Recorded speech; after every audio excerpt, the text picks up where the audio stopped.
السلام علیکم و رحمت الله و برکاته. برادران عزیز، برادران اهل اسلام، ما در این گرانسه چنافی یعنی که گرانسه قزاقستان رو مان گرفته شدیم. اینجا تاجیکان بسیار خیلی زیاده از 20 روز نشد در یک خیلیش از یک ماه زیادتر در اینجا ایستاده اند. نه جای خواب دارن نه چیزی خوردنی حلال. این همی جواد خواب میکنن در روی زمین. من گودکای معده هم هستن اینجا با خیزنکایی که هستن با کاملا از همین شما خواهش داریم که با پاسپورت و تاجیکستان رسانده شود. همین خواهش شما را رد نکنم. اینا پاسپورت و ازبکستان صاحب وارث پیدا کردن ازبک‌ها هم هر یک کدام آنها رو 50-60 کس از ساعت حاضر در آوردن. از شما خواهش دارم که چهره همین تاجیکان رو هم بینید. مرامت جای خواستن هم تماشا کنید.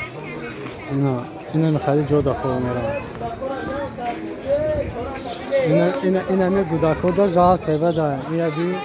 این شبیه اینا چیکار میکنن؟ در بالای بیتان خواب میکنن.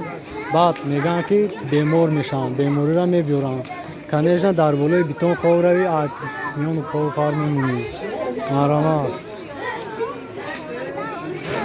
نمیخواه خیلی خواهش داریم که مقصد دستگیری کنید، یاری کنید. دیگه چی گفت زنید چی گفت نزنید. احوال گودکا را بینید بس هست.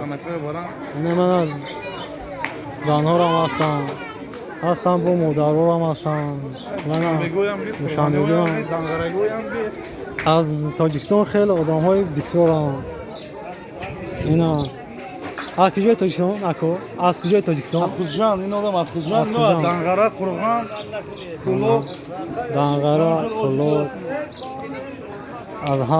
از هر یک گوشه کنار تاجیکستان آدم ها هستن.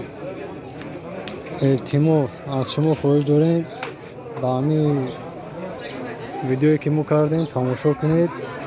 خواهش ما رد نکنید. اساس توی جمهوری تاجیکستان یاردم شما حتمی است و ضروری است. بازم تشکر زیاد.